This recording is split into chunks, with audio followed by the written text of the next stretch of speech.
I'm Alexandra Conover Bennett, and I've been a registered Maine guide since 1978, and I very much enjoy taking people into the woods and canoeing and snowshoeing.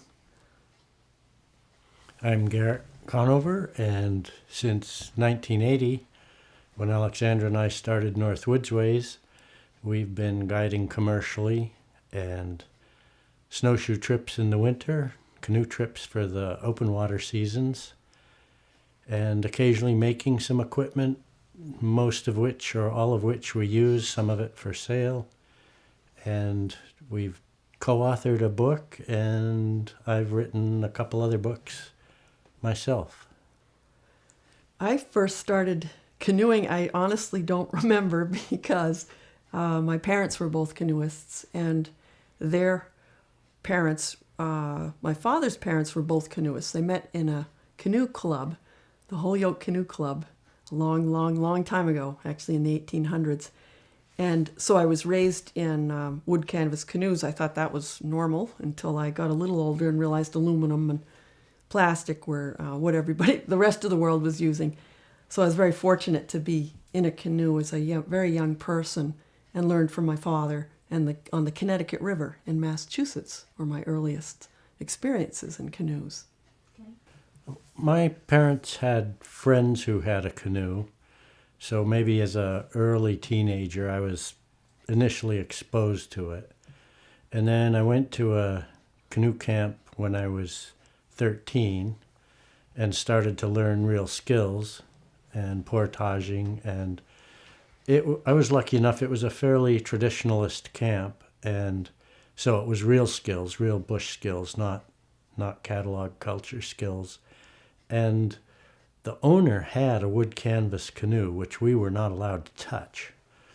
So that was kind of neat, and my parents' friends had one of their canoes was wooden canvas.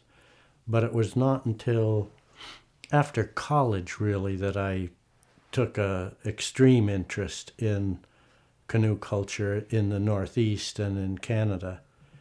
And that's really when I started delving pretty deeply and finding various mentors who knew the details. The mentors, I guess the first very significant one, I didn't even know. That would be Sigurd Olsen, who I just happened upon reading in high school. And then the first one I knew was Mick Fahey, who was also a resource for Alexandra, and we were able to make things happen so we could spend quite a bit of time with him. After that, he was kind of a very specific introduction to Maine woods canoeing. And then after that, it spread everywhere. We met Omer Stringer from Ontario and Hugh Stewart from Ontario. A number of native families we were able to stay with in Quebec and Labrador for certain amounts of time. And pretty much everybody and anything that had a thread to the north, we were pretty eager about and would follow that. And it wasn't long into that process when we began to be able to articulate what the traditionalist approach of all these wood skills has to offer the contemporary traveler. And the basic reason is the habitat hasn't changed for the wilderness traveler. And if you've got equipment and know-how that's had thousands of years or hundreds of years or even a decade in the case of a thermarest or a headlamp or something, behind it, most of the slop's edited out of that equipment. And none of us are going to live in the bush long enough for our livelihood to rediscover the fine points of those traditions. But you can learn them if somebody can teach you. So we were pretty eager about that.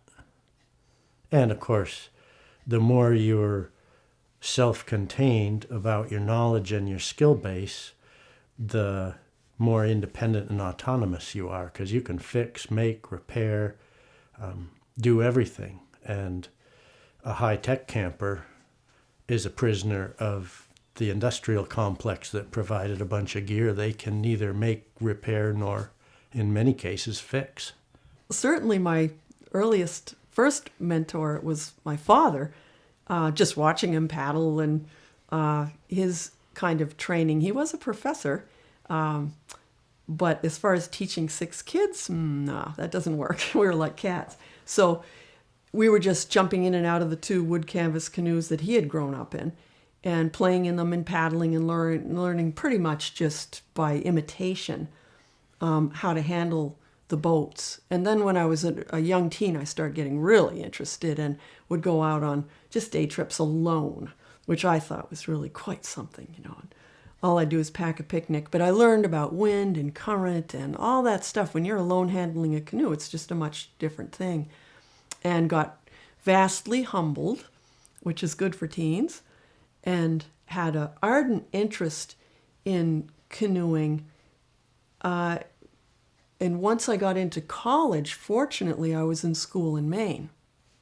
And at College of Atlantic, we had a very enthusiastic environmental law professor who, on the side, he and his wife and kids would do weekend canoe trips. And they were whitewater runs down all the coastal rivers down East Maine. So, yes, let's go with Dan and Marion, and off we'd go on these canoe trips. Well, he taught me very, very crucial thing about paddling whitewater, and that was to back paddle. Don't paddle faster than the current. Well, tell that to a teen or a young college person. You always paddle hard and fast as you can go. So that was a really good lesson. He got some skills going there at a time where we really needed some skills. And then in my senior year, I met Francis Mick Fahey.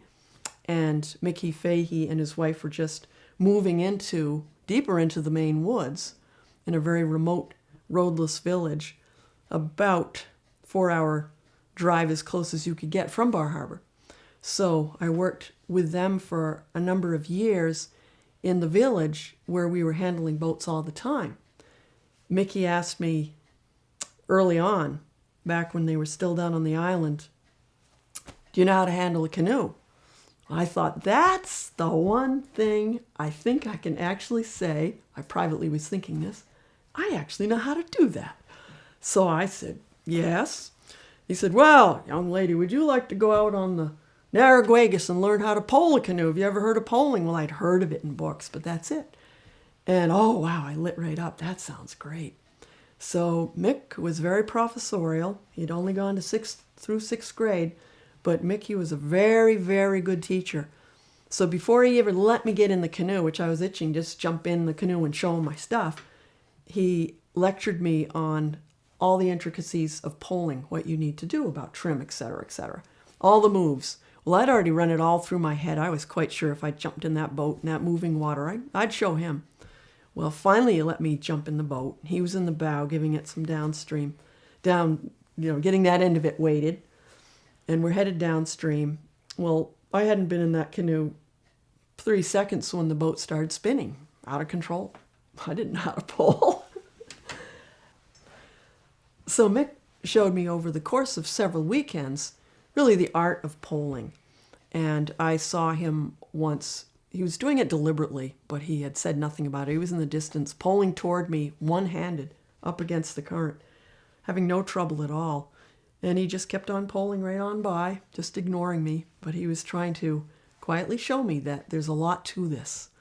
It doesn't take strength, it takes finesse. Then Mickey went on to show me the fine points of paddling, which of course I thought I had right under my belt, having been raised in, with canoeing and such. So he told me about this ancient stroke that Indians and Maine guides have been doing for time out of mind, and did I know it? And well, I didn't know. I knew I could keep a canoe bullet straight. So he said, well, show me. So I sat there with my knees up around my ears, and I took big old strokes and kept it right on a beeline course. And I was quite proud of myself. Wasn't wavering one iota. But I noticed he didn't look too thrilled. So he sort of sighed after I paddled for a few minutes, and he said, well, young lady, would you like to learn how to paddle a canoe? Well, I had to really, really shore myself up because I was crushed. It was the one thing I really thought I really knew quite well. And he got rid of my bad habits and got all the fine points drilled into me. It took about 3 years, actually, quite honestly, before I could get rid of all my old habits. So when my father joined us and my mother on a trip a number of years later, and Mickey Fahey was around and said, well, let's all go out for a paddle. And I was ready to just be mortified because I thought, no, I'm all proud of my dad. I'm beyond teenage years. I'm well into my 20s, and I think very highly of my father. And oh no, is Mickey going to roll his eyes and about his paddling style? And I hadn't seen my dad paddle in years. So my father gets in the canoe, light-footed, hops right in, kneels nicely, and takes his first 2 strokes. And I thought to myself, my God, he's doing the Northwood stroke. Where'd he learn that? And after a while, Mick was thrilled because there's a guy who knows how to paddle. And so at lunchtime, I sidled over to my dad, and I guess I was within hearing distance of the Faheys. And I said, I didn't know you paddled the Northwood stroke. Why didn't you teach me? And he just smiled and he said, well, I would have if you'd listened. So those were my primary mentors. Well, just before we really started our guiding career, we were becoming aware of the value of traditional skills in a contemporary application. And the first thing we really came to understand was, wow, we're never going to improve on these. And they're refined to the millionth degree. And they're obviously the best because they came out of a work culture that required finesse and supreme energy saving and at the same time supreme efficiency. So we thought, well, if we're going to be guiding, we may as well take this approach and teach it, because if it's the best, that's what we should be doing. And that's not going to change for wilderness paddlers. It changes for a lot of other paddling disciplines, which are in completely different directions, but it really doesn't lend itself to being improved upon by the introduction of different materials and carbon fibers and Kevlar and things. So we just kind of found ourselves being largely traditionalist, which actually was kind of funny because then people wanted to peg us as reenactors and just stuck in the mud back somewhere, when it became actually hard to create a language so you could express why certain things were better than what current wilderness culture from, say, starting in the 70s up through now that's not been educational, except it wants to teach you to buy the stuff that whatever somebody's selling. So there's a lot of short-term, no-history gear that's often high-tech and is a great toy, but it doesn't solve the original problems necessarily.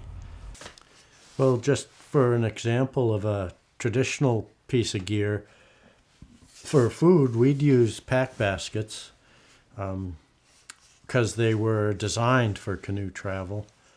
They do a bunch of things nicely. One is they're rigid, so if you have unusually shaped things, you can, they're going to be inside. It's not going to dig into your back. It's not going to do anything. As a food pack, they're handy because you can root through them, because whatever you need is not going to be on the top. And a soft pack, it's a little harder. We'd make a liner so that it could be waterproofed and hold some air around all that food, so that if you were to capsize, everything would float. The other nice thing is some of them were actually designed to fit the canoe, so that 2 back-to-back would actually bulge into the sides of the canoe, which was neither here nor there, but it was a nice feature. And because they were rigid on a portage, you could stack something on top of it without affixing it.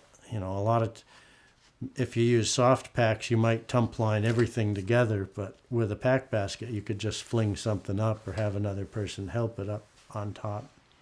So it worked in the canoe, worked in the campsite, worked on the portages, and one of the hallmarks of a lot of the traditional gear is it to a item is multifunctional. And most catalog culture gear is so specific that it only does one thing.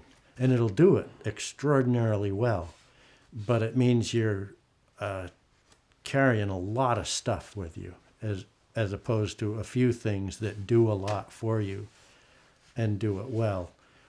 If you, even on a rough country trip with a lot of portaging, say Boundary Waters or parts of Ontario where you're portaging a lot, it's still effective.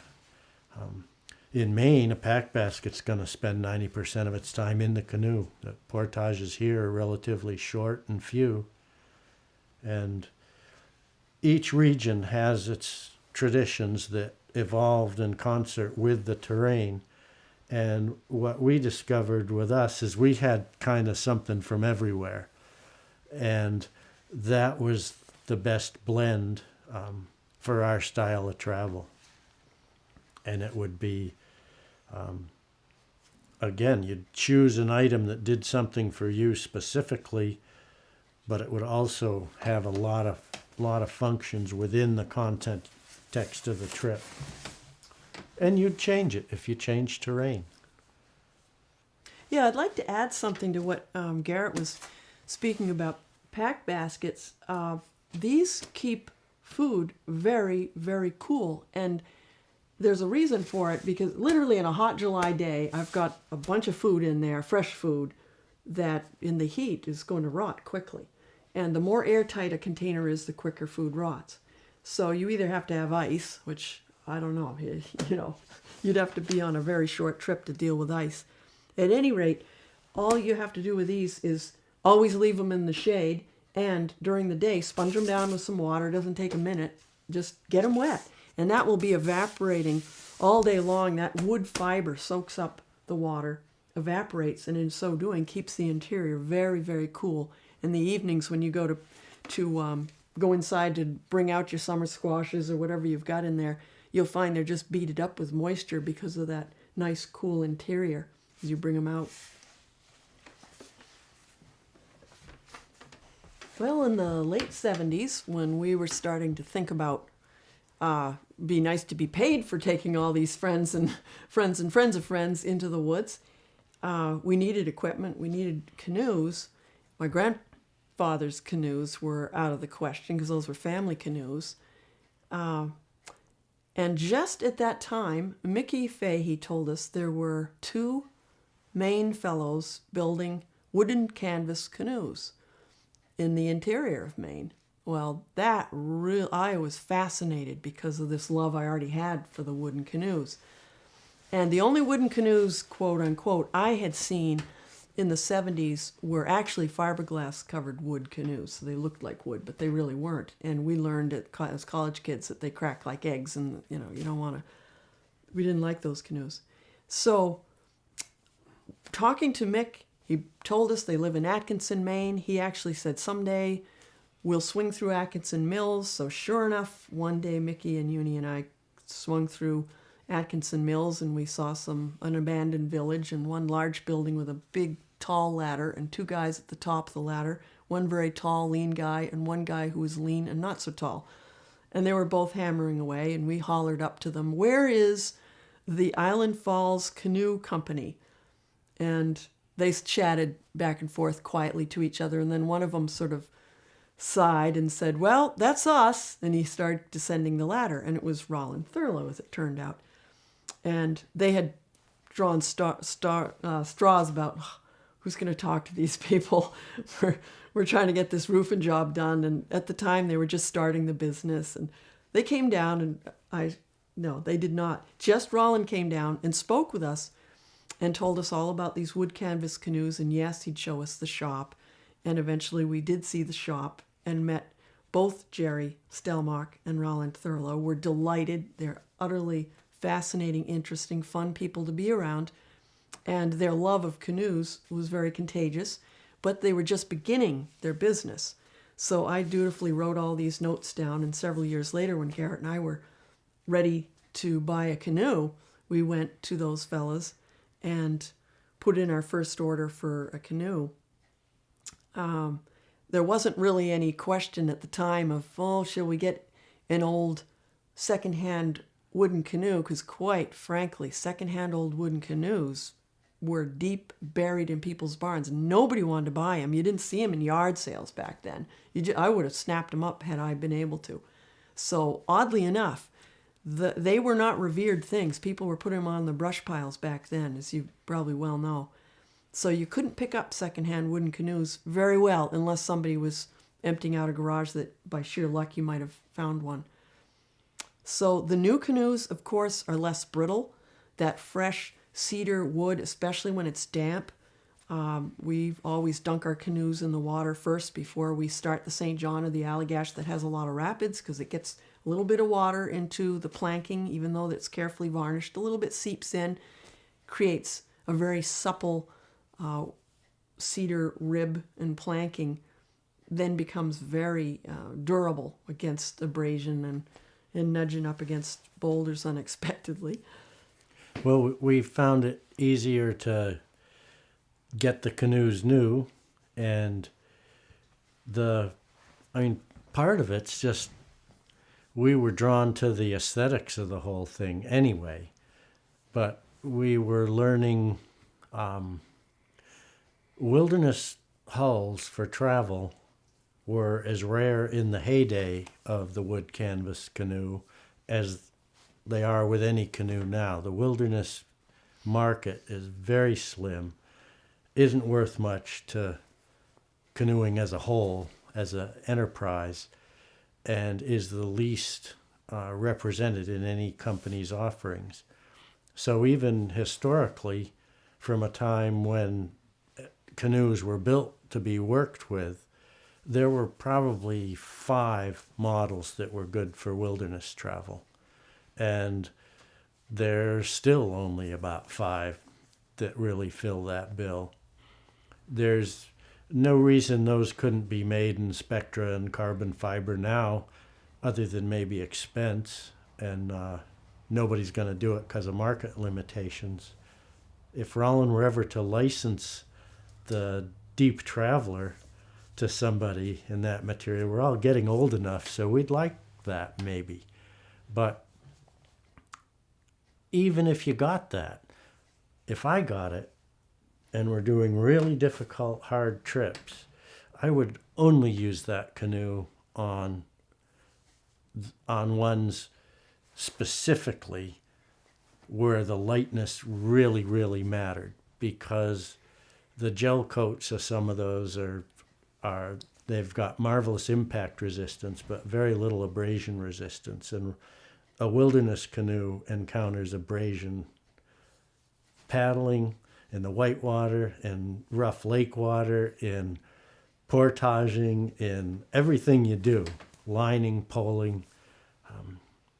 I'd rather have a surface that's easily repairable, can be touched up in the field, renewed completely in the shop every 5 or 10 years if you need to. And the EM whites, which Jerry makes, are highly evolved wilderness hulls.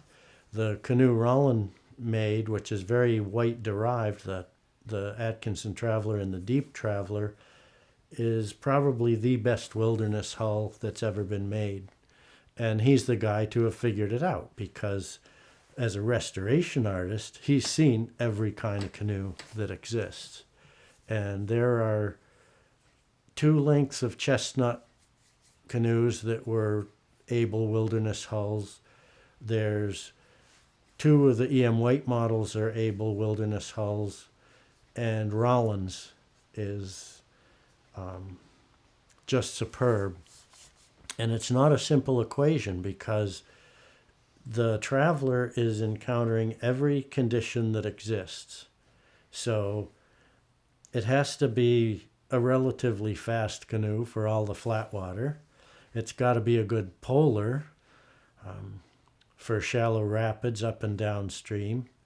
It's improved if it's symmetrical because you do as much slower than current water maneuvering as you do faster than current maneuvering.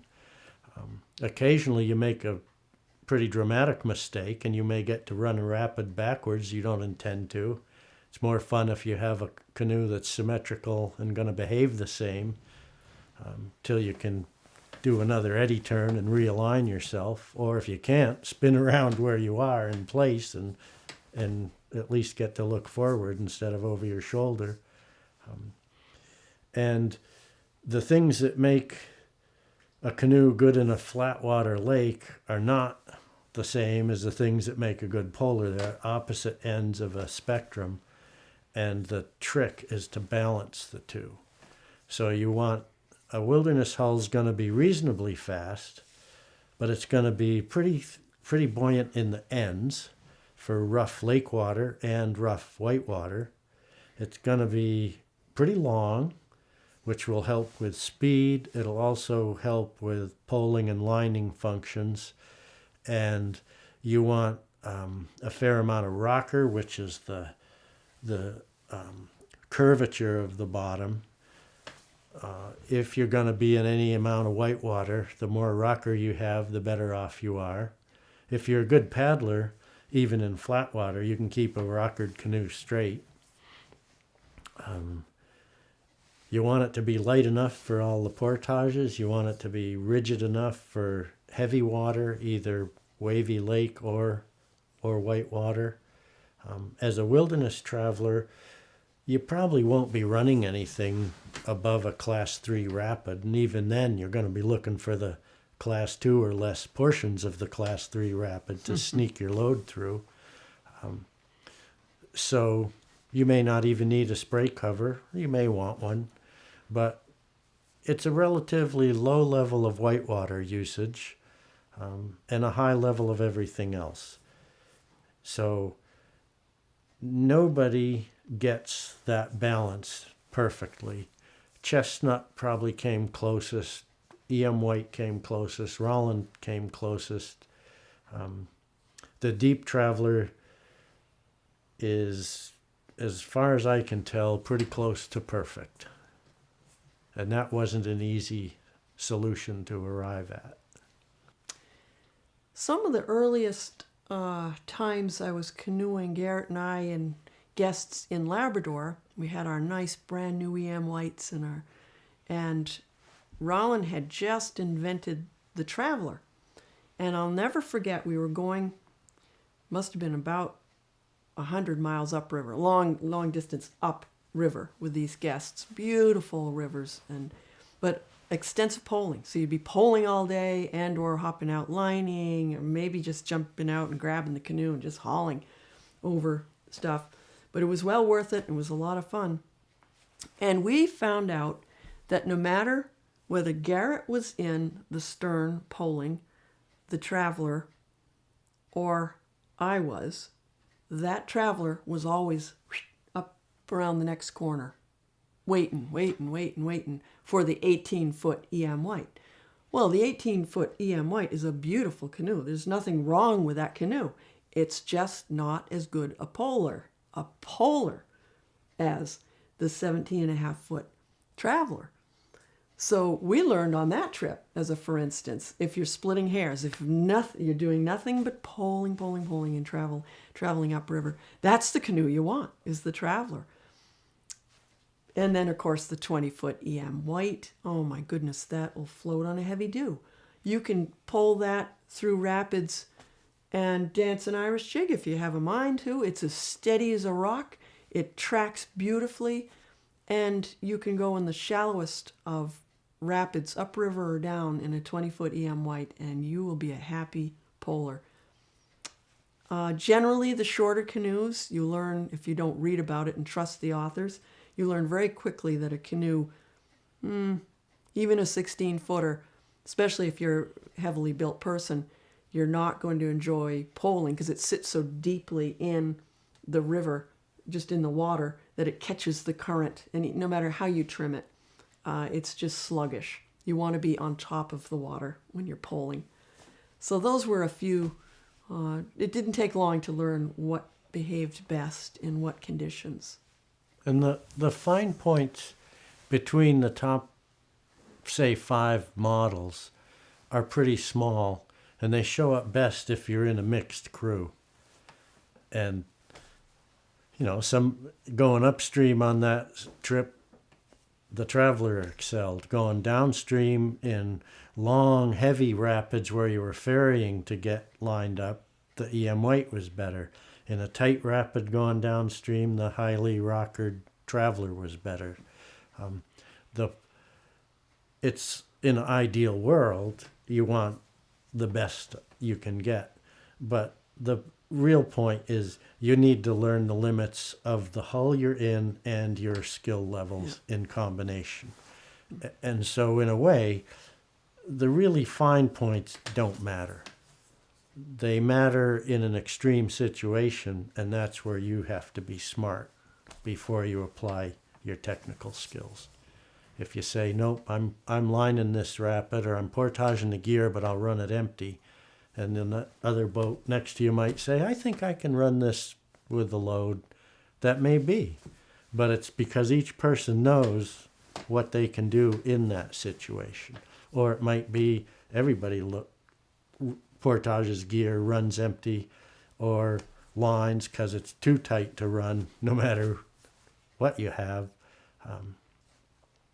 And if you were next to a road somewhere where whitewater playboaters go, they're all going to be in 14-foot airbag boats, and they can do all sorts of stuff. But it's not the same species of canoeing as wilderness travel. So it rarely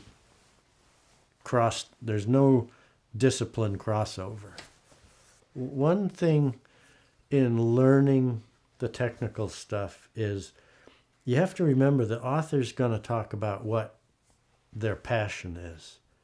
And if they're not educators, they're not going to tell you the full range. They're going to be specific to their topic. And the shortcoming of most how-to books on the market is a lot of the techniques aren't cross-discipline techniques. If you learn your whitewater skills in a sport setting from a whitewater school, it's going to be airbagged boats, highly rockered boats, no load, highly skilled, a lot of technical stuff, none of it applicable to what a traveler's thinking or encountering or doing. And it could be just as simple as in a whitewater sporting school, they're not going to teach you how to ferry and back paddle too much. They might a little bit, but in an empty boat, you can do everything aggressively because you're not dealing with weight or deepness in the current. A traveler's always dealing with a lot of weight, a lot of gear, and high stakes. If they're on a month or 2-month trip or even a multi-season trip, they're not going to do anything that jeopardizes something 6 weeks later in the trip. And if you're having a blast in a whitewater run next to a road with trained rescue skills and trained whitewater skills, you do things a lot differently. And all the wilderness gear is geared toward, it's not specialized for the fun part of running whitewater. Whitewater is a very small percentage of a wilderness traveler's life relative to the amount of lake crossing, the amount of portaging, the amount of everything else in living in the bush. And it's a luxury to have a very narrow focus interest, because then you can be like flatwater racers that paddle a canoe that looks like an axe head. Or you can be a whitewater playboater and be jumping waterfalls in an airbagged canoe that's phenomenally fun, or side surfing waves and holes and doing things a traveler's going to avoid like the plague. Hmm. The people who were drawn to our canoeing wilderness trips in the Maine woods and in Labrador, I think have a zest for adventure. I don't know as all of them knew they were actually going to travel in wooden canoes. And occasionally you'd have somebody look with shock and horror as we were loading these wooden canoes and saying, "You're using these?" And I always loved to say, I'll give you an analogy about how tough and resilient these boats are right here. I said, I have my grandfather's axe. My grandfather's axe, it's had, let's see, 2 heads now and 3 different handles.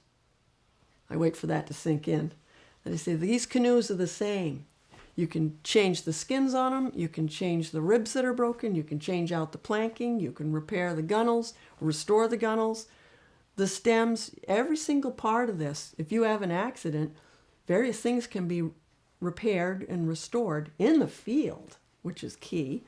You can continue your trip, get out, bring it to the shop, work on it over winter, or give it to an expert. Either way, that canoe gets to be renewed, recycled, reused, and it can look 100 years later as beautiful as it did the first day it came off the form.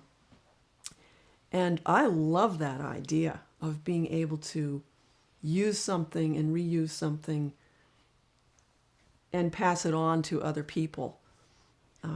Not just for tradition's sake, just for the fact that you can reuse it and you're not using plastic, you're not just buying something that's going to go in a landfill someday. That bothers me terribly. The birch bark canoes have always been sort of, in my mind, the ultimate canoe. If you're in love with a wood canvas canoe and the aesthetics and the feel and the warmth of the wood and the responsiveness in the water, where can you go any deeper, any further into canoeing than to use a birch bark canoe, something made from the bark of a tree? How romantic is that? And the thousands of years that the Indians in Maine and all over this country have been using bark canoes. Well, we had the great fortune, actually in our youth, we were all about 20 years old, Steve Kayard, and we all got to know each other, because I think eventually all nerds find each other. People who are passionate about certain things find each other, and he was already building some bark canoes that to my eye were just drop dead gorgeous. They were things that he later burned. He just thought they were such horrible examples of craftsmanship, but trust me, they were beautiful, functional boats. And of course now he's absolutely a legend. He's one of the top builders of bark canoes. Well, at one point in our career we realized that wouldn't it be something to have a bark canoe, for not only for us to enjoy, but for our guests to enjoy. It'd be a dream come true for most of us to actually travel and get in one and see what it's like. So that's when we approached Steve, and it took us, I think, 6-7 years to, to save up for it, but we didn't mind. It was when he got that one done. He had a lot of people to build canoes for. We actually had to wait for that canoe too. And when we finally got it, it was a dream come true, and we still use that canoe and love that canoe. It's just a dream in the water. The bark canoes, and I'm generalizing here because Stephen will build a certain model, Henry Valancourt will build a certain model. Everyone has their favorites, very good. There are a number of just phenomenal builders in this country and in Canada. And so I don't want to address specifically about somebody's hull functions better or worse than somebody else's hull, because there's really a hull you can predict by looking at a hull how it's going to function. But to anybody, blindfold them, plunk them in a bark canoe and say, somebody who's handy in canoes, and say, grab your paddle and just go, they will instantly notice that it's corky, it's light, it dances on the water. It does not want to sit in the water. It wants to be on top. It's a very lively craft, and you adjust accordingly, and then it's a dance. You become a dancer on the water. I know I sound poetic here. Well, guess what? It is poetry being in a birch bark canoe. They're very light, corky, not quirky, corky in nature. And that is a delight. Whether you're running rapids on the St. John, on the Allagash, those are, many of the viewers may have been on those rivers. There's a lot of rapids to run there. And those canoes will just bounce and dart like a dry leaf right on down through and give you a good ride. The connection to the habitat you're in with a birch bark canoe is complete because every component is from the landscape you're in. And there's plenty of stuff that is toxic in a wood canvas canoe with all the varnish and all the paint and all the filler. So a lot of people, I get quoted a lot because I once said in an article that cast in their worst light, a synthetic canoe is junk from the minute it comes off the assembly line, which I said deliberately for its shock value. But it's true. And you could say, well, so's a wood canvas. It's got brass in it and smelted metals and all these finishes, and some of them are poison. You look at us in the paint room in the shop and we're wearing masks, and then when we're doing the stripping on the restorations, we've got an oxygen tube and a face mask, and people are cautious with some of the materials. Rubber gloves, a lot in the paint room. But you pick the point on the long line that you want to be on. And the bark canoe is at the extreme end toward purity. And everybody else is less so. And we're all in a complicated world, so, you can be a Prius driver and say, well, I'm at least not totally wrecking the environment, but you're not addressing the question, should you be driving at all? Our culture, we kind of have to if we're in the workforce and relating to everybody else in the ambient system.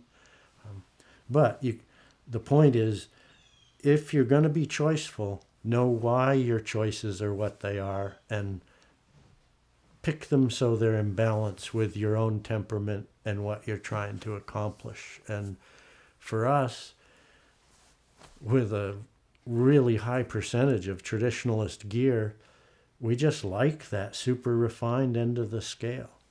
And the more we can enjoy both superb design for function within an environment and materials that are closer to that environment than other materials, that's just icing on the cake. If we can perch on that continuum of stuff that's available, we're always gonna try to pick a spot where the skill refinement, the knowledge refinement, the material refinement is the most integrated, meshed, and specific to the goals of whatever it is, whether it's a snowshoe, a canoe, or a type of travel, or an environment of travel, or our own internal travel. Happy happenstance that a lot of the traditional stuff's very aesthetically pleasing. I love that part of it. Well, I fancied that I could start making paddles when I was in college because we had a group of us who loved to paddle. And for some reason, I was chosen to go up to the factory. Was South Branch Lumber Company, oddly enough, made and sold paddles up there. Very cheap. You could varnish them yourself. So I went up there, picked up maybe 15 paddles for College of the Atlantic, maybe 20, whatever, a couple dozen. And, of course, picked the one that I wanted. And I thought, I think I'll carve it and make it personalized. Well, I did a few little things to it. But I realized I didn't know beans about, really, how to make them. And that sort of bothered me. But anyway, that was my pet paddle. And a year or two later, met Mickey Fahey. And he actually was teaching me about how to make axe handles. He never did teach me paddle making. I remember I've said for years, oh, Mickey Fahey taught me. And then I thought about it and went, no, he actually didn't. But he talked about the principles of a paddle and what you need to have in a paddle. And you could extrapolate the carving end of it from making an axe handle. So that's what I did. And before I knew it, some kindly friends said, oh, I want a paddle. Would you make me a paddle? So now I needed to go ahead and do that. And so what I ended up doing was, of course, using the traditional guide paddle, so-called main guide paddle. These have been used in this region actually by the Indians, Passamaquoddies and Penobscots, Abenaki peoples, for time out of mind, this type of shape. And as you'll see, this grip here is unusual for the average paddle. You will see that's the thing you probably catches your eye first. Well, that's because in Maine, in this region, you need to stand and sometimes sit. So you need to be able to choke up on your paddle to make it a short paddle or a long paddle. Sometimes you're kneeling, sometimes you're sitting, sometimes you're standing. So the actual, those different staging areas serve a function. Very important. The other end of the paddle is the blade shape is a pretty good sized, square inches. That's a fair amount of water that you're pushing. That's because we have white water. You need to have a lot of paddle in there to catch what water you can to make the maneuvers. What the biggest thing that Mickey Fahey taught me, the importance of making these main guide hardwood paddles, usually made out of white ash, sometimes sugar maple, a number of other woods, but white ash is wonderful, is that you need to build flex into a paddle. You do not want a stiff paddle, because if you use a stiff paddle, it might be spruce, it might be cedar, which are exceedingly light woods, but you'll find that your arms and your back suddenly start hurting. And that's because you are the shock absorber. Whereas if you build some flex into the blade, just like a bow, when they tiller a bow, they try to get an equal C shape. If I press this in the middle, you basically want a little bit of a C shape from the top to the bottom. You don't want the blade to flex too much, just enough. And this end here, as I'm making them, each piece of wood is different. There's a little flex from this half down, this half to the top, and then an overall flex. So when I take a stroke, there's a little bit of flex going on, which prevents the shocking effect of a stiff paddle that you get in your back and arms that I mentioned. So these paddles are made out of one piece of wood, white ash, as I mentioned. You'll notice that the grain here this is nice because it's sort of stained from use, but you can see how the grain follows itself completely throughout the entire paddle. That's extremely important. It prevents you from snapping a blade when you're in the middle of a big, strong move in the rapids.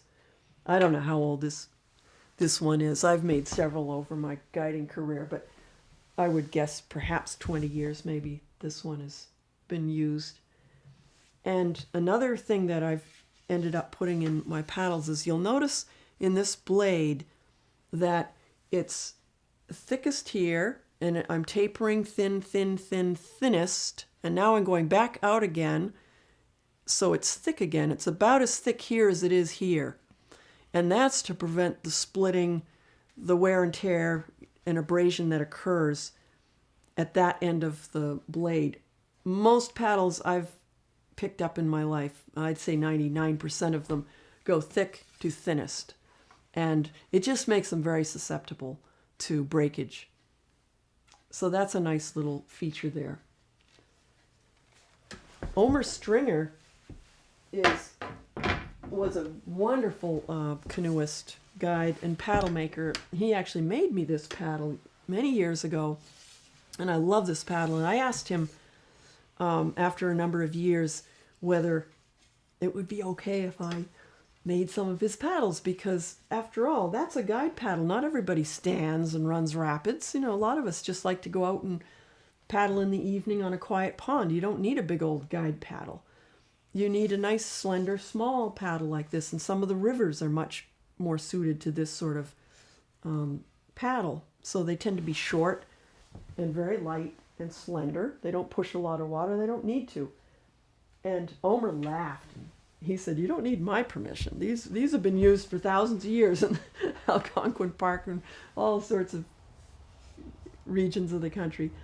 So you certainly don't need my permission, but sure, go ahead, trace mine, and go ahead and make your own." So anyway, I do make a modified Algonquin, I call it, but it's basically an Omer Stringer paddle where I just keep this part a little bit wider up top so you have that grip area. But these are lovely paddles.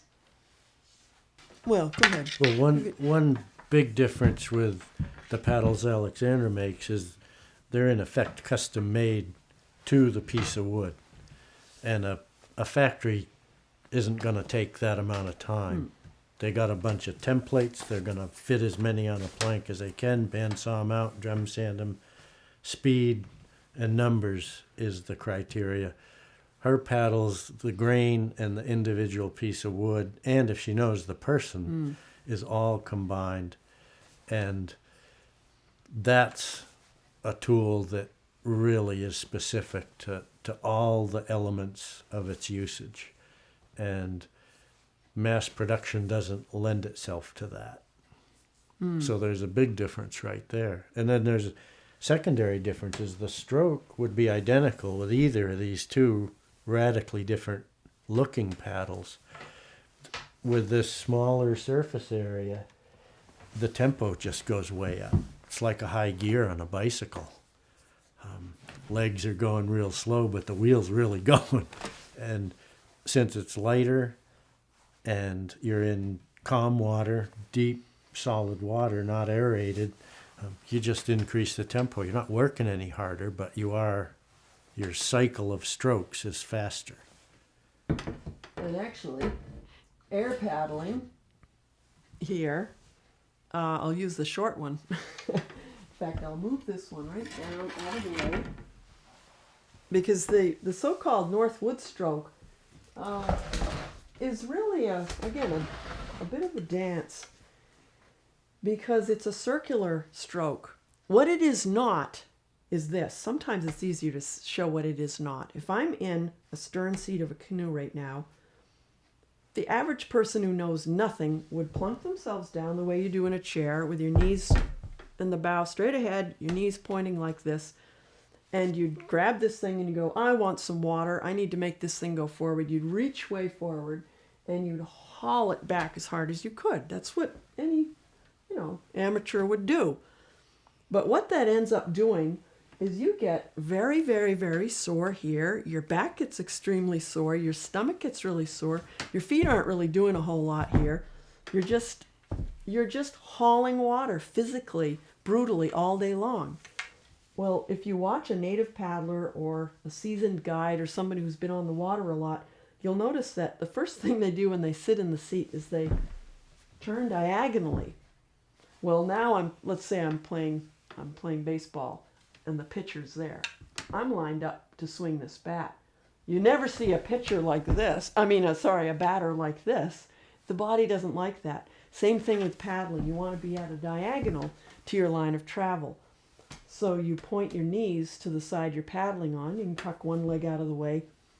And this will be right up against the gunnel here. And you start the stroke very counterintuitively. Instead of leaning forward, you lean back. And as you lean back, you slide the blade forward so it's where it originally was when you just reached for water. So you've got that out there now. You're lined up, your whole body, your toes right up curling into your back, and your shoulders are ready to exert some power. And you actually end up entering the water like that. You'll be going down a little more steeply than I can demonstrate here. But I'll be pushing like this. It'll come up across and forward like that. And as I do that, it creates tremendous power because my back, my thighs, my legs, my whole body are working into this stroke. It's a little difficult to keep my lower arm as low as it should be because of this awkward position. I'm not on the water, but you'll notice that my upper arm never goes above my eyes. It's always like this all day long. That is because my heart gets very sad and tired when I'm way up like this. Doesn't like pumping blood up into above my head. So if you always keep your body, your arms close to your body, in a nice rocking motion like this, you'll be able to paddle all day long. Hopefully you switch sides every half hour so you keep your body symmetric. You'll be a lot happier if you learn to paddle on both sides. Now the bottom hand, which is, I wish we were in a canoe because this isn't really very good. I'll choke up on it so you can focus on this area. What goes on here is the gunnel is right here. Ideally, you don't want to clunk and rub the gunnel all the time. It's just going to wear everything out. But you can stick your thigh right there and catch that shaft right there. And in May, in the Maine woods, there are a lot of black flies, and I'm always whacking them on the return stroke like that. And then you grab it and you keep going, and then you slap a mosquito, whatever. You can do your steering, is my point, off of your thigh without that hand. And that steerage occurs when you angle this, depending on how you angle that blade. So the J stroke is kind of nifty when you're first learning because it comes back and then describes the J. But it's a very kind of linear, abrupt thing that just sort of ends, and then you yank the thing out of the water, and then you bring it back, and then you crank another J. Well, if you do the main guide stroke, you incorporate that J shape, and after you've done your little corrective stroke here, you then just flip the blade like that, and the water passing under that, just like air under an airplane wing, will make that blade go forward with or without your help. And it comes out of the water like that, drops back in again, comes back, does a little flick, straighten, comes back up. So power, flick, flatten, return, power.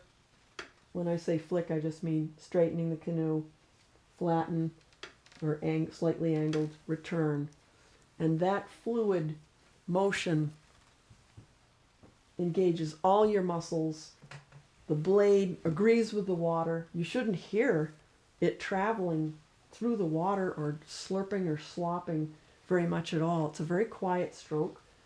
Sometimes you will actually sneaking up on animals. If you watch the top of my hand, you will just continue. You'll continue this all underwater. You would just go like this, and my top hand is rotating the blade. My bottom hand is just acting like a shaft. It's just twirling in there just to keep it in one spot. But when you're sneaking up on wildlife or trying to be very quiet, you would just do it this way.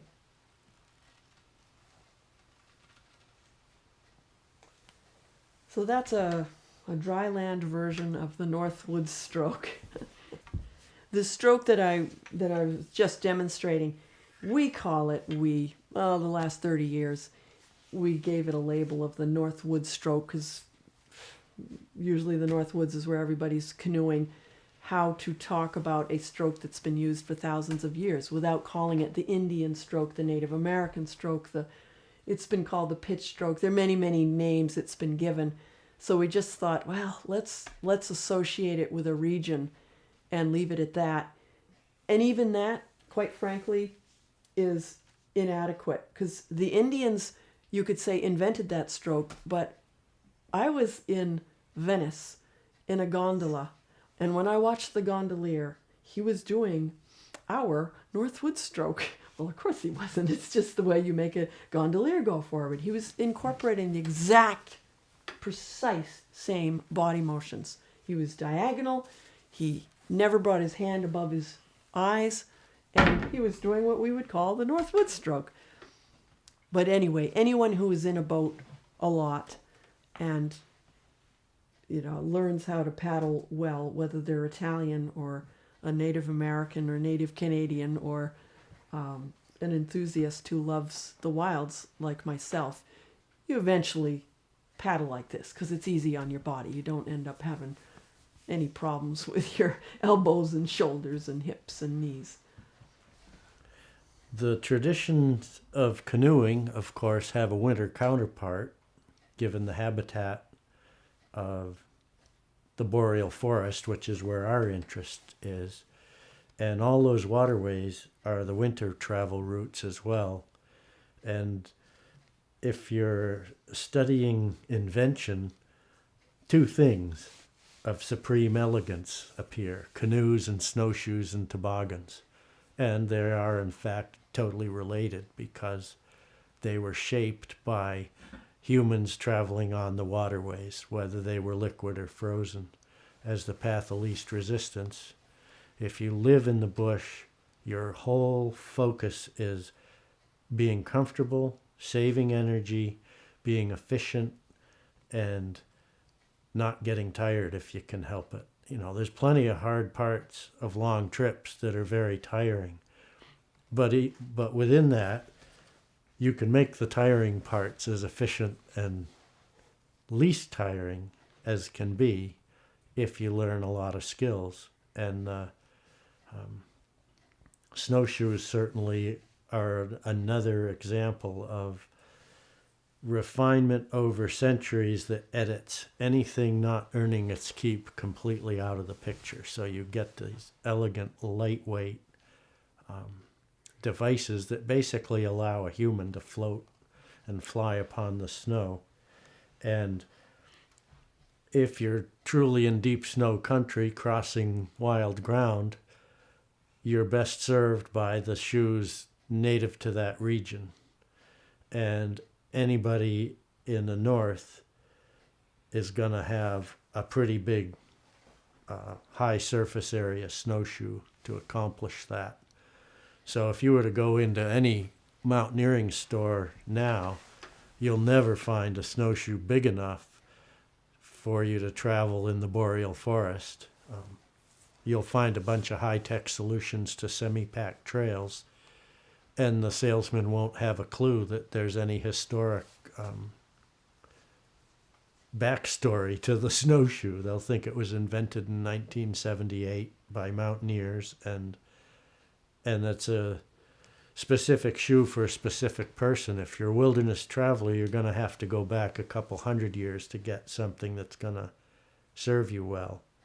And in Maine and Michigan, there's a shoe that is often called the Maine shoe, the Michigan shoe. It's a generalist shoe that's got a little bit of upturn, a long tail, pretty long, it's pretty wide, and it basically covers a lot of conditions, from deep frost snow in coldest part of January to denser snow in the beginning and end of the winter season. It's small enough to be good in wooded country and brush, and it does everything a traveler needs. Its weak point would be it's not great for summiting above tree-lined mountains. It was never intended to that. If you're a person living on the land, you're not likely to go to those places unless you're looking for a view on a day trip or something. You're going to be down in the flat country, may not be flat on the micro terrain, could be very rough country, but you're down in the low, deep snow travel route country. So the shoes reflect that. Traditionally, there'd be a wooden frame and a rawhide or babiche filling, and that's very, very light. And it lets the snow sift through, so you're not lifting snow on the deck of the snowshoe, but it gives you surface area so you don't sink.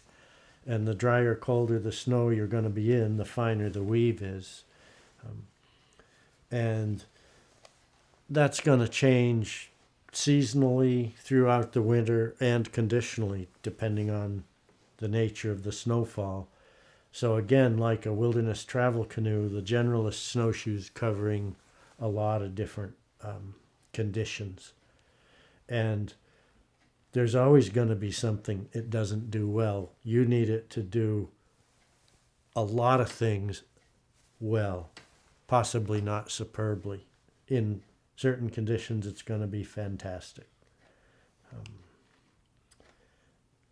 I haven't actually made many snowshoes, but I certainly have used a lot of them.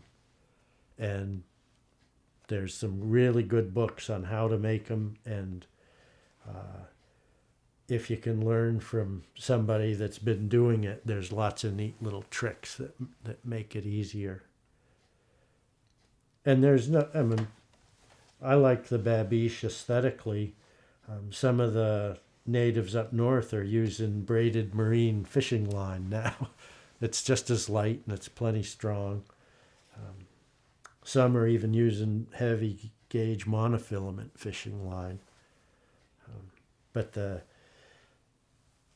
requirements are the same. You need a fine weave for cold snow, denser weave for spring and March, but our trips tend to be at the best part of winter, so we need something good for January, February, and March. In the wintertime, our trips turn to the same rivers that we guide in the summer. Of course, they're ice highways, and they tilt downhill if you're going downriver, and we're on snowshoes pulling toboggans.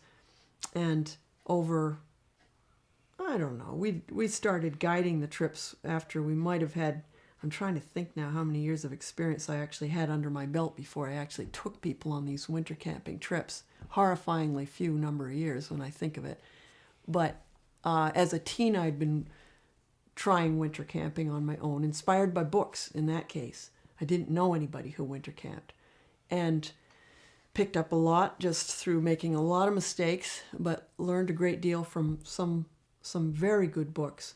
And over the next decade, really applied myself. And then Garrett was really interested, and we both took to the Maine woods, traveling on the rivers. And after a while, you can't help but learn an awful lot. And we realized, I always called it the Mack truck syndrome. What if a Mack truck hits you? Poof, there goes all that information. I said, we better write a book so we don't get the Mack truck syndrome. And anyway, we did compile everything we could possibly think to pass on about the just winter camping, winter living skills, really, into this book, which has had 3 editions, actually. This is the most recent edition, which is now out of print, unfortunately, but hopefully we can change that. We ended up writing a book about winter camping called The Snow Walker's Companion, and it was first published 1995. Yep, 1995. Pretty early on in our guiding career, I looked at a big hole in the wilderness travel literature and came up with the title Beyond the Paddle, because everybody writes a canoeing book and it's all about paddling. And that left out poling, lining, portaging, and the use of an ice hook and canoe sleds. And if you're a wilderness traveler, sooner or later you're going to benefit from knowing all of those. And nobody described them. In the early books, when it was common knowledge, so nobody described it. When some of that information was becoming lost, the vocabulary for it was vanishing.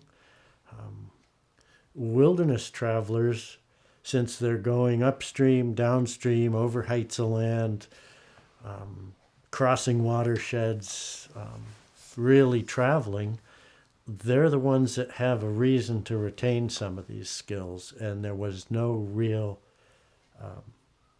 literature source to introduce them to the generations that have occurred with a gap between working canoe culture and recreational travel in the North, and that's significant because the refinements of travel vanish with a single generation. And, there's wilderness paddlers now that are 10 generations removed from when it was a necessary thing. So as a recreationist, you're not likely to do anything long enough or hard enough to rediscover lost information. So it seemed important to me to, I've got some threads from real people that knew what they were talking about, and it seemed like that should get down in a written way, just so it's the writing will outlast the person, so that link won't necessarily be lost. And you think wilderness canoeing's a pretty narrow niche in the canoe world, and this kind of stuff is even a narrower niche within that, because people can hire a float plane to do a downriver trip and they don't need upstream skills. Or in the Maine woods you can drive pretty much to every place, even if it's a bad road you can still drive. But 2 or 3 generations ago, if you were crossing land by canoe, you had to do everything. And with any body of refined skills, there's a lot to know about it. And so I thought that'd be my penchant, is to fill weird niches with no competition. So this was one of them. We were quite surprised at how well received both Garrett's book, Beyond the Paddle, and our book, The Snowwalker's Companion, were received and are still being received. And but really, I guess my greatest hope is that, one, to honor the people who shared and taught us so much, even the ones we didn't know, some of the books that were written. Cal Rutstrom, for instance, who wrote a lot about wilderness travel, winter and summer, was a huge influence for me as a young reader. And to think he inspired me enough to go and try and practice these things, and then to go on and commit myself to that sort of livelihood and lifestyle enough to acquire even more information, enough to write an additional book. It's a nice legacy if you're able to have that passion and carry it on in the form of written and through photographs or illustrations. So I feel very grateful for that. Right in my lap are the books that just kicked me off on this. There's a place you can actually learn some of the skills. You're 8 years old. I was creeping up the back stairway to the attic when my parents lived upstairs in this very old house we were raised in. And that really wasn't where 6 children were allowed to go, so I knew I was breaking the rules. But I figured if I didn't set foot in that room, I was okay. So I sat on the top step and leaned as far as I could and peered into their bookcase. And look at this wonderful title, School of the Woods, was what my eyes saw. And I'll never forget that moment, because School of the Woods, even at 8 years old, that was what I most wanted to know about in life, was the woods and everything about it. So this great book just kicked me off into the world of reading, learning stuff, and then going out in our little backyard and practicing the stuff. And I soon discovered Two Little Savages, which was Ernest Thompson Seton wrote this. He actually helped found the Boy Scouts and then parted ways because he really wanted to stick more with the traditional Indian ways of doing things. And the Boy Scouts became a little more militaristic in their approach. But at any rate, Ernest Thompson Seton is a very famous author and illustrator who produced dozens of books. And Two Little Savages is a fictional account of a couple of young boys, and throughout their, maybe 3 years of their lives, some of the skills they learned in the woods. And due to his wonderful illustrations, of how to, you can learn natural history, you can learn how to make teepees, how to craft bows, how to clean feathers for arrows, fletch arrows, on and on and on. It's full of illustrations and information on how to make things and do things and how to live in the woods. So between that book of his and the book of woodcraft, I learned an enormous amount of information before I ever got to college, and then was taught a lot of stuff that as a little kid you absorb tons of information. Of course, you can learn your trees through this easily if you love the woods and trees. You don't need to wait till you go to college. Anyway, these books were my dearest companions as a young girl. The inspirational books for me were, my dad had an interest in art, and every weekend he'd trundle off to the library and bring home books. And he brought home a book by a Western artist, Charles M. Russell, which was all about mountain men and native peoples of the high plains and the mountains.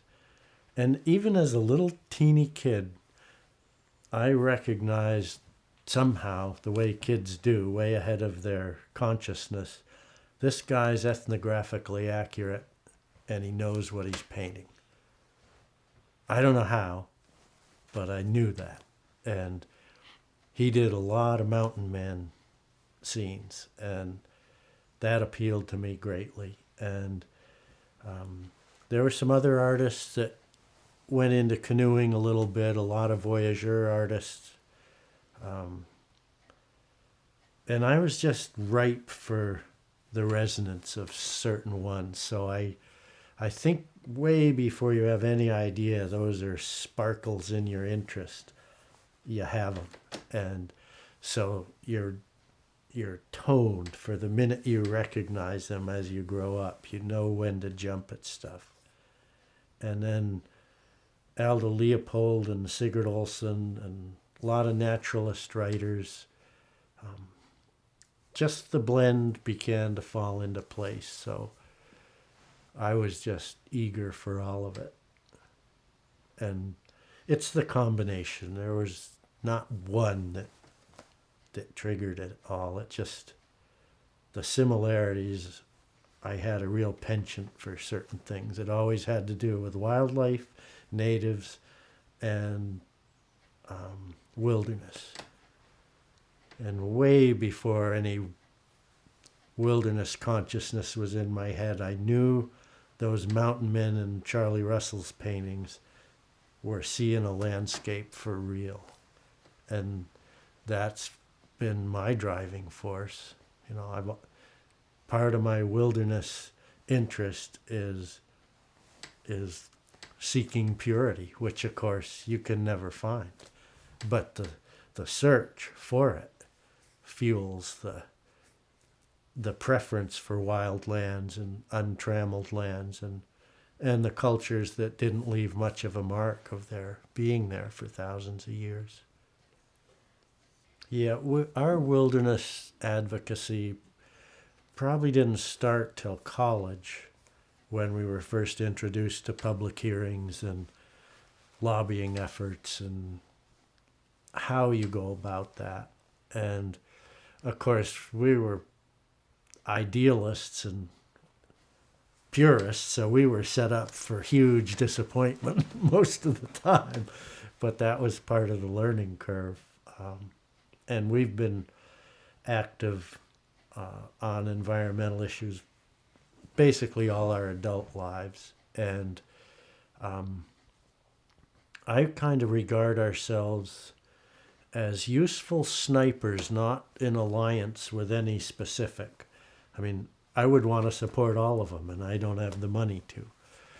But what I can give all of them equally is if NRCM in Maine calls up and needs somebody for something, there's going to be a hearing, we'll be there. And if Audubon does, we'll be there. If Restore the North Woods does will be there. So we're very fluid in our alliances. I've gone to Washington, D.C. once under the guidance of Natural Resource Council of Maine and National Wildlife Federation, back where they wanted wilderness-oriented entities, whether it was fishermen or hunters or guides or anybody.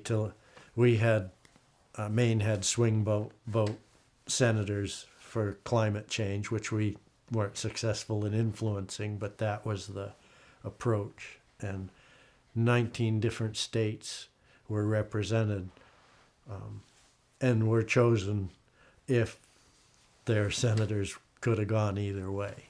And so it was all very good experience because you learn a ton of stuff each time you're engaged with that.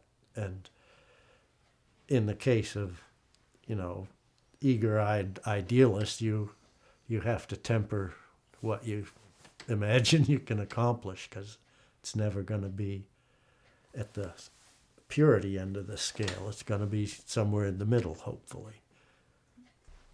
Advocacy has always been really important to me, to speak out about things that you love and you believe in. And that's the right we have in this country, so exercise it. That said, I don't like confrontation. I like to get along with people, but I feel passionately about things that the state is not in a position or chooses not to act on certain things in terms of preserving wild places to the extent that I think is very important for our economy in our state anyway. So I will go and be on committees and serve on we had some land use planning documents we've been working on. Anyway, all these different state committees, trying to do my best to speak for the wilderness. It doesn't have a voice. Somebody needs to speak for it to protect it with certain laws. So I depend heavily on the Natural Resources Council of Maine or Maine Audubon or all these wonderful organizations to keep it in the forefront of the public's mind. And the thing that I noticed that surprised me initially was that people who love wilderness are not very common.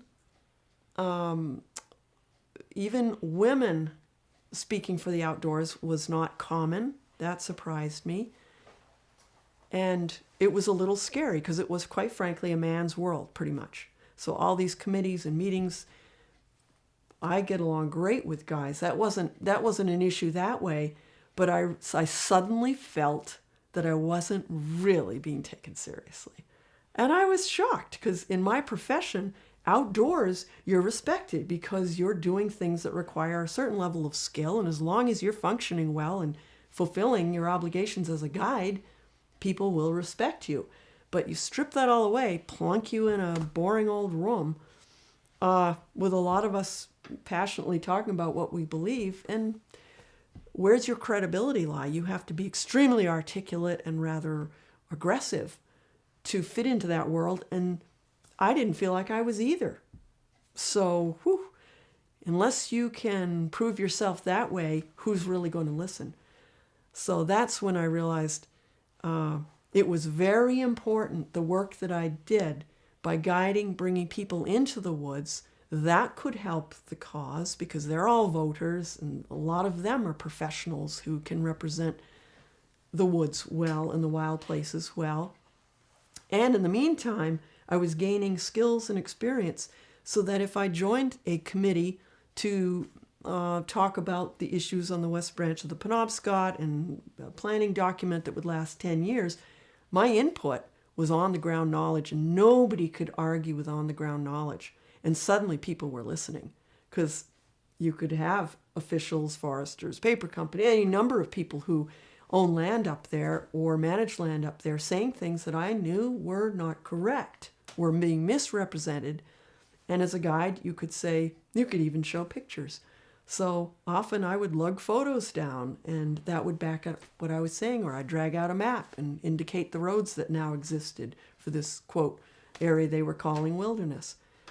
So a guide has a lot of power if one chooses to use it well, because you have on-the-ground intimate knowledge of these wild areas. And I just would encourage anybody who's very young to just go down, join committees, or get involved in watching legislative hearings so you see how it works, and to get involved, because it's really important.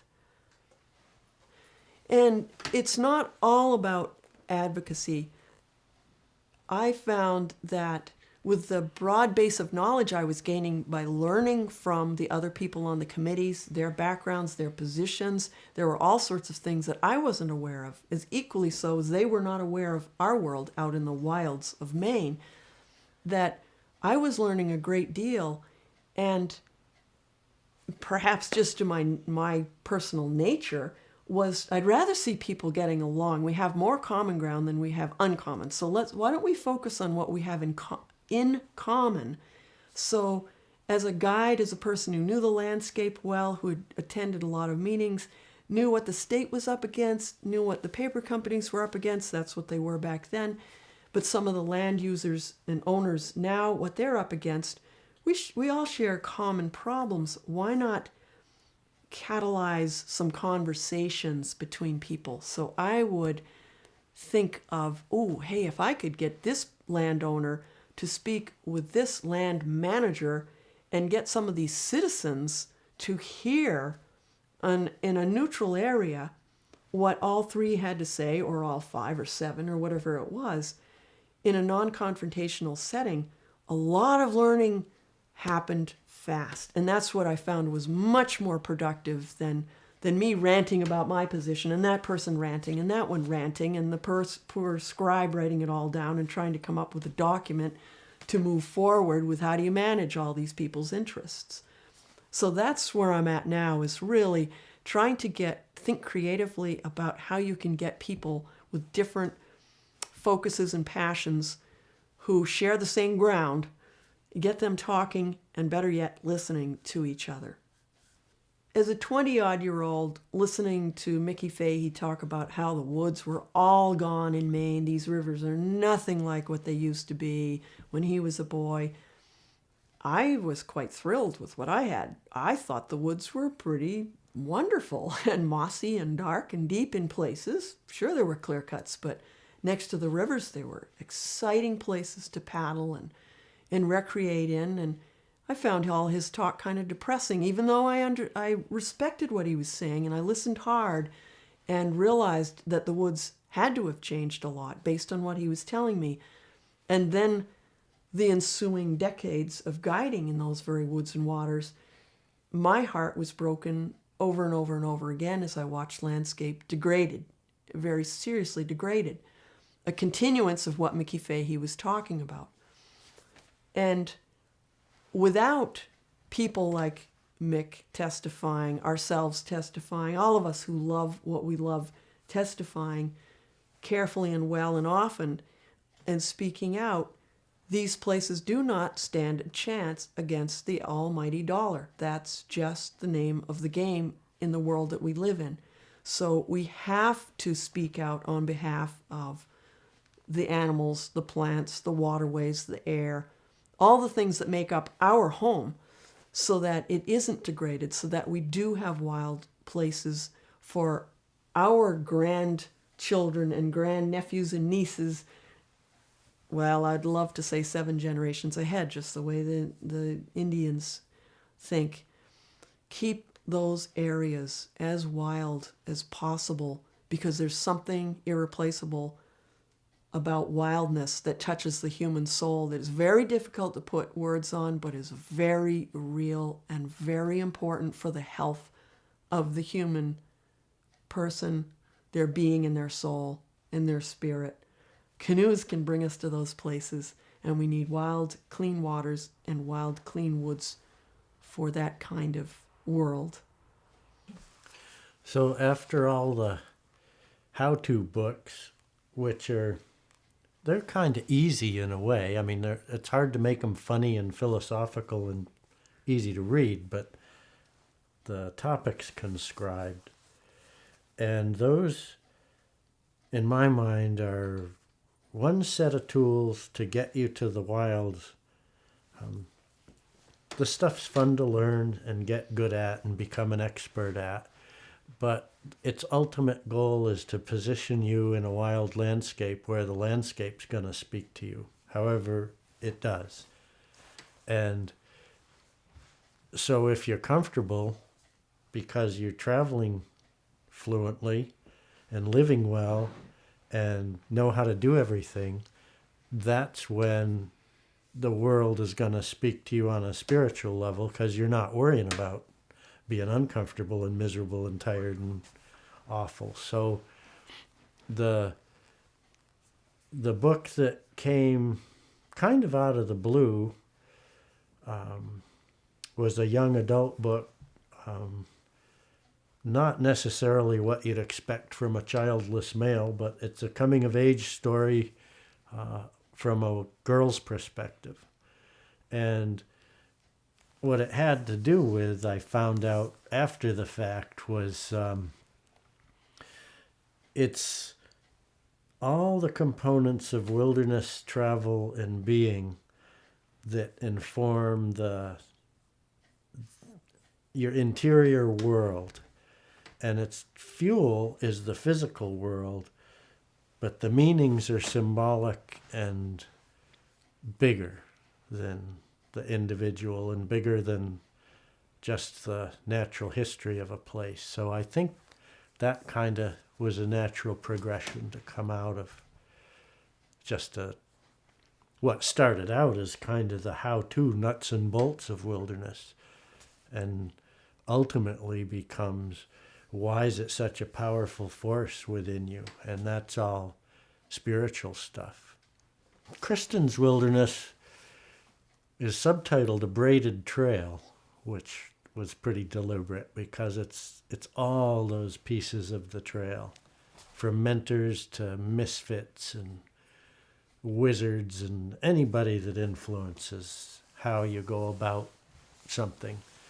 And I was lucky, I found a couple illustrators that appealed to the sense of the book, and the narrator is starting to become a watercolor artist. So that all tied in.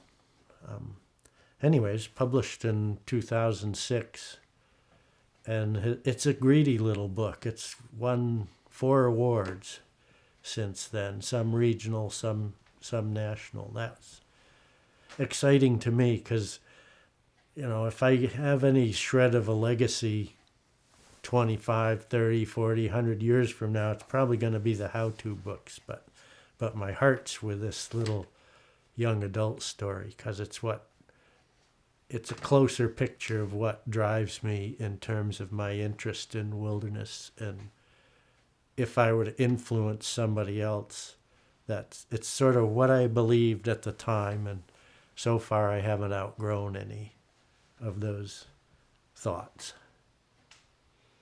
And if I do, I'll do a sequel.